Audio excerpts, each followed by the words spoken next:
ഗോമതി മോളുമായിട്ട് സംസാരിക്കുകയാണ്. നീ നാളെ നേരത്തെ വരില്ലേ? നാളെ അല്ലേ കാതുകുത്ത്, നീ വന്നിട്ടല്ലേ എല്ലാം നടക്കുള്ളൂ. ഇവിടെ ഫംഗ്ഷനൊക്കെ ഓക്കെയാണ്, നീ വന്നാൽ മതി എന്നൊക്കെ ഗോമതി പറയുകയാണ്. ഫോണിൽ സംസാരിക്കുന്ന സമയത്ത് ഗോമതി അതിൽ ശ്രദ്ധിച്ച കാരണം കയ്യിലുള്ള മീൻവെള്ളം അച്യുതൻ്റെയും അതുപോലെ ആനന്ദിൻ്റെയും മേലോട്ട് ഒഴിക്കുകയാണ്. അപ്പോൾ മേലാവുന്ന സമയത്ത് പെട്ടെന്ന് തന്നെ ഗോമതി പറയുന്നുണ്ട്, ഏട്ടാ ഞാൻ അറിയാതെയാണെന്ന് പറയാണ്. ചെടിക്ക് വെച്ചതാണ് ഏട്ടാ, മേലായിപ്പോയല്ലേ എന്ന് പറഞ്ഞ് ഏട്ടന്മാരെ അടുത്തോട്ട് വരികയാണ്. ഈ സമയത്ത് അമ്മ പറയുന്നുണ്ട്, ഈശ്വര ഏട്ടന്മാരെന്ന് ചീത്ത കേട്ട ഗോമതിക്ക് ഇനി അതായിരിക്കും സങ്കടം എന്ന് പറഞ്ഞ് വേഗം അവരുടെ അടുത്തോട്ട് ഏട്ടത്തിയമ്മമാരും അമ്മയും വരികയാണ്. എന്നിട്ട് ഏട്ടൻ ചീത്ത പറയാതിരിക്കാൻ വേണ്ടി അവരൊക്കെ സംസാരിക്കുന്നുണ്ട്. അത് കുഴപ്പമൊന്നുമില്ല, നീ കയറിപ്പോ, നീ അല്ലെങ്കിലും ഇങ്ങനെയൊക്കെ തന്നെയാണെന്നൊക്കെ പറഞ്ഞ് അമ്മ ചീത്ത പറഞ്ഞ് അവളോട് ആംഗ്യം കാണിക്കുകയാണ് ഗോമതിയോട് ഉള്ളിലോട്ട് പോകാൻ പറഞ്ഞിട്ട്. ഗോമതി വീണ്ടും ഏട്ടന്മാരെ അടുത്തോട്ട് വന്നിട്ട് സംസാരിക്കുകയാണ്. വേണമെങ്കിൽ ഞാൻ ഷർട്ട് കഴുകിത്തരാം ഏട്ടന്മാരെ, എന്നോട് ക്ഷമിക്കണം എന്നൊക്കെ വീണ്ടും പറയാണ്. നീ ആരാ, ഞങ്ങളുടെ വേലക്കാരത്തിയാണോ എൻ്റെ ഷർട്ട് തിരുമാൻ വേണ്ടി? അല്ലെങ്കിലും 10-28 വർഷമായില്ലേ ബാലൻ്റെ കൂടെ ജീവിക്കുന്നു, അവൻ്റെ അതേ സ്വഭാവം തന്നെ ആയല്ലോ നിനക്കും എന്നൊക്കെ പറഞ്ഞ് ഗോമതിയെ കുറ്റപ്പെടുത്തുകയാണ്. അങ്ങനെ അതെല്ലാം കഴിഞ്ഞ് അവരുള്ളിലോട്ട് പോവാണ്. ഗോമതിക്ക് ആകെ സങ്കടമാവുകയാണ്. അതിനുശേഷം ആകാശ് മീനാക്ഷിയെ കാണാൻ വേണ്ടി ബസ് സ്റ്റോപ്പിലോട്ട് വരികയാണ്. കയ്യിലൊരു ഗിഫ്റ്റും ഉണ്ട്. അങ്ങനെ മീനാക്ഷിക്ക് സർക്കാർ ജോലി കിട്ടി, ആദ്യമായിട്ട് ജോലിയിലോട്ട് പോവുകയാണ്. ഈ സമയത്ത് ആകാശ് വന്ന് സംസാരിക്കുകയാണ്. അപ്പോൾ ഇന്നാണല്ലോ അല്ലേ ജോയിൻ ചെയ്യാൻ പോകുന്നത്, എന്തായാലും എൻ്റെ വകയൊരു ഗിഫ്റ്റ് ഉണ്ടെന്ന് പറഞ്ഞ് ആകാശ് ഒരു ബോക്സ് കൊടുക്കുന്നുണ്ട്.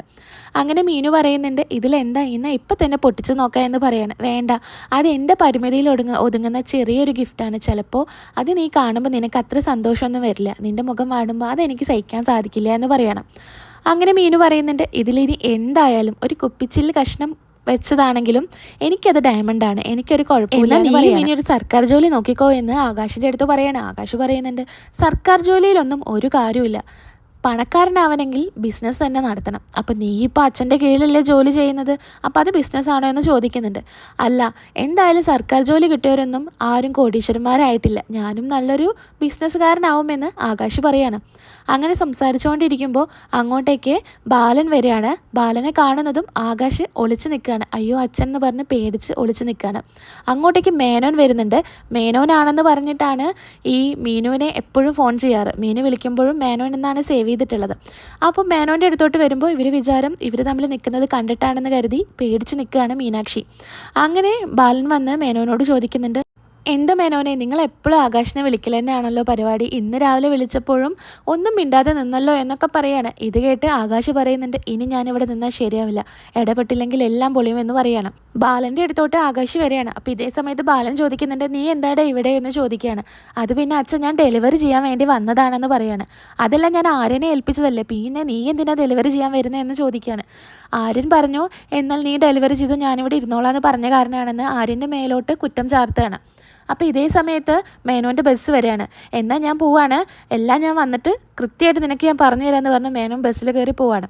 അതിനുശേഷം ആകാശിനോട് പറയുന്നുണ്ട്, ഇനി നീ എങ്ങനെ തിരിച്ചു പോവാൻ, ഞാൻ ഓട്ടോ വിളിച്ച് പൊക്കോളാം എന്ന് പറയാണ്.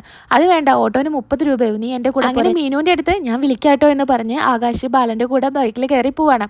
അങ്ങനെ പിന്നീട് കാണിക്കുന്നത് ഗോമതി സ്റ്റോറാണ്. അവിടെ രാമേട്ടനും അതുപോലെ ആര്യനും ധർമ്മജനും ഉണ്ട്. അപ്പോൾ ഇവർ സംസാരിക്കുന്നുണ്ട്. രാമേട്ടനോട് ചോദിക്കുന്നുണ്ട്, ഒരുപാട് കാലമായില്ലേ രാമേട്ടൻ അവിടെ ജോലി ചെയ്യണോ, നിങ്ങൾക്കും നല്ലൊരു ജോലിയൊക്കെ വേണ്ടേ എന്ന് പറയാണ്. അത് പിന്നെ ഞാൻ പണ്ട് തൊട്ടേ ബാലൻ്റെ കൂടെ നിൽക്കാൻ തുടങ്ങിയതാണ്, ഇനി അങ്ങോട്ടും ഞാൻ അങ്ങനെ നിൽക്കുമെന്നൊക്കെ രാമേട്ടൻ പറയാണ്. ഇതേ സമയത്ത് അങ്ങോട്ടേക്ക് ബാലനും ആകാശും വരികയാണ്. എന്നിട്ട് നേരെ ചോദിക്കുന്നുണ്ട് ആര്യൻ്റെ അടുത്ത്, നിന്നോട് ഞാൻ പറഞ്ഞതല്ലേ ഡെലിവറി ചെയ്യാൻ വേണ്ടിയിട്ട്, പിന്നെ എന്തിനാ ആകാശിനെ ഏൽപ്പിച്ചതെന്ന് ചോദിക്കുകയാണ്. അപ്പോൾ ഒന്നും അറിയാതെ ആര്യൻ പറയുന്നുണ്ട്, അത് പിന്നെ ഞാനൊന്നും പറഞ്ഞിട്ടില്ലല്ലോ എന്ന് പറയുന്നുണ്ട്. നീ പണപ്പെട്ടി കെട്ടിപ്പിടിച്ചിരിക്കാൻ വേണ്ടിയിട്ടാണോ ഇവിടെ നിൽക്കുന്നത് എന്നൊക്കെ പറഞ്ഞ് ആര്യനെ കുറ്റപ്പെടുത്താണ്. അപ്പോൾ ഞാൻ എന്താ ഇനി ചെയ്യേണ്ടതെന്ന് പറഞ്ഞ് ആര്യൻ ദേഷ്യപ്പെടുകയാണ്. അപ്പോൾ ബാലനും അങ്ങോട്ടേക്ക് ദേഷ്യപ്പെടുന്നുണ്ട്. അങ്ങനെ രാമേട്ടൻ ഇടയിൽ കയറിയിട്ട്, നീ ഒന്നും മിണ്ടാതിരുന്നാൽ കുഴപ്പമൊന്നുമില്ല, ഇവിടെ ആൾക്കാർ ശ്രദ്ധിക്കുകയല്ലേ, നീ ആര്യ വീട്ടിൽ പൊക്കോ എന്ന് പറഞ്ഞ് ആര്യനെ വീട്ടിലോട്ട് പറഞ്ഞയക്കുകയാണ്.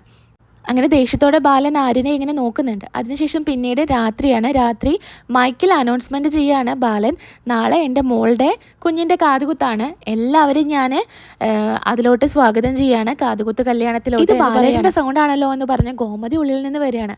അങ്ങനെ ബാലൻ ഇത് വിളിച്ച് പറയുന്നത് ഗോമതി തടയാൻ ശ്രമിക്കുന്നുണ്ട്. പക്ഷേ ബാലൻ വീണ്ടും സംസാരിക്കുകയാണ്, ഞാൻ എല്ലാവരെയും വീട്ടിൽ വന്ന് ക്ഷണിച്ചതാണ്, എന്നാൽ കൂടെ ഞാൻ ഒരു വട്ടം കൂടി ക്ഷണിക്കുകയാണ്, പിന്നെ എൻ്റെ മോളുടെ ഈ പരിപാടിക്ക് ഒരു വീട്ടുകാരെ മാത്രം ഞാൻ ക്ഷണിച്ചിട്ടില്ല, അത് എൻ്റെ അയൽക്കാരെ തന്നെയാണ്, എൻ്റെ ബന്ധുക്കൾ എന്ന് പറഞ്ഞ് നടക്കുന്ന എൻ്റെ അയൽക്കാർ ആ പരിപാടിയിലോട്ട് വരരുത് എന്ന് പറയുകയാണ്.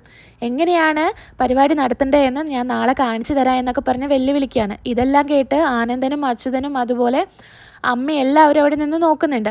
അപ്പോൾ അവർക്കും ദേഷ്യം വരികയാണ്. അങ്ങനെ അലോഹും അതുപോലെ മിത്രയും കൂടെ ഒരു തീരുമാനം എടുക്കുകയാണ്, ഇവിടെ ഒരു പരിപാടി നടത്തി കഴിഞ്ഞാൽ നമ്മുടെ അതേ ബന്ധുക്കളെല്ലാം അവരെയും ക്ഷണിച്ചിട്ടുള്ളത്, നമ്മൾ ക്ഷണിച്ചു കഴിഞ്ഞാൽ അവരിങ്ങോട്ടേക്ക് വരും, അപ്പോൾ അവരുടെ പരിപാടിക്ക് ആരും ഉണ്ടാവില്ല എന്ന് പറയാണ്. ഇത് കേട്ട് ഏട്ടത്തിയമ്മമാരും അമ്മയൊക്കെ പറയുന്നുണ്ട്, അത് വേണ്ട, നിങ്ങൾ അങ്ങനെയൊന്നും ചെയ്യേണ്ട, ഗോമതിക്ക് അത്രയും സന്തോഷത്തോട് കൂടിയിട്ടാണ് ഈ ഒരു പരിപാടി നടത്തുന്നത്, നമ്മളായിട്ട് കൊള്ളാക്കി കൊടുക്കരുത്, അങ്ങനെ ചെയ്യരുത് എന്ന് പറയാണ്. അപ്പോൾ മിത്ര വിടുന്നില്ല. മിത്ര പറയുന്നുണ്ട്, എന്തായാലും ഇവിടെ നാളെ ഒരു പരിപാടി നടത്തണം, അവിടെ ഒരാളും ഉണ്ടാവാൻ പാടില്ല, എനിക്കെന്തായാലും അവരോട് അങ്ങനെ ക്ഷമിക്കാനൊന്നും പറ്റില്ല എന്ന് മിത്ര പറയുകയാണ്.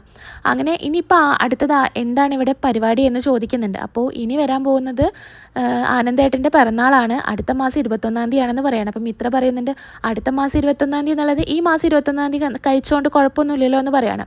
അപ്പോൾ അച്ഛമ്മ പറയുന്നുണ്ട്, അത് പിന്നെ എങ്ങനെ ഓണം 2 മാസം മുന്നേ കഴിക്കാൻ പറ്റുമോ എന്നൊക്കെ പറഞ്ഞ് തർക്കിക്കുന്നുണ്ട്. പക്ഷേ മിത്ര സമ്മതിക്കുന്നില്ല. മിത്ര പറയുന്നത് കേട്ട് അലോഹും ആനന്ദും അച്യുതനും ഒക്കെ അതിന് കൂട്ടി നിൽക്കുകയാണ്. എന്തായാലും നമുക്ക് അത് തന്നെ നടത്താം, അവനെ അങ്ങനെ അങ്ങ് വെറുതെ വിടാൻ പറ്റില്ല എന്ന് പറയാണ്.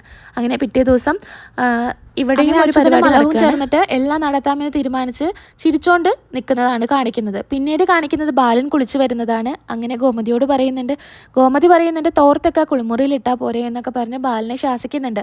ഈ സമയത്ത് ബാലൻ പറയുന്നുണ്ട്, അതങ്ങനെ ശീലിച്ചു പോയില്ലേ. അപ്പോൾ ഗോമതി ഒന്ന് ഊതാൻ പറയുമ്പോൾ ബാലൻ കുടിച്ചിട്ടുണ്ട്. അപ്പോൾ ഈ ശീലം മാറ്റുന്നതാണ് നല്ലത്, കുഞ്ഞുങ്ങളും ഇത് കണ്ട് പഠിക്കില്ലേ എന്ന് ചോദിക്കുന്നുണ്ട്. എൻ്റെ ശീലങ്ങൾ എന്നിൽ തന്നെ അലിഞ്ഞു പോകണമെന്ന് ബാലൻ പറയാണ്. അതെൻ്റെ മക്കൾ ആവർത്തിച്ച് കഴിഞ്ഞിട്ടുണ്ടെങ്കിൽ ഇതൊന്നും ആവില്ല എന്ന് പറയാണ്. അങ്ങനെ ആ സമയത്ത് അങ്ങോട്ടേക്ക് ആനന്ദ് കയറി വരികയാണ് ജോലി കഴിഞ്ഞിട്ട്.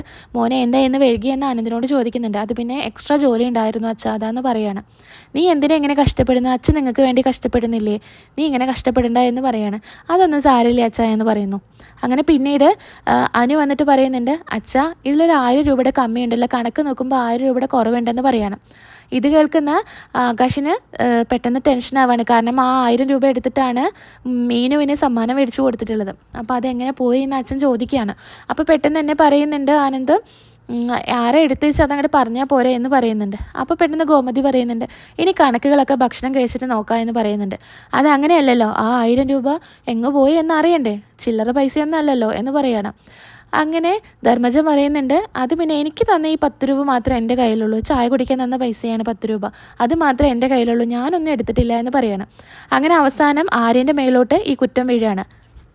അങ്ങനെ അവിടെ വെച്ച് എപ്പിസോഡ് അവസാനിക്കുകയാണ്. അടുത്ത വീഡിയോയിൽ വീണ്ടും കാണാം.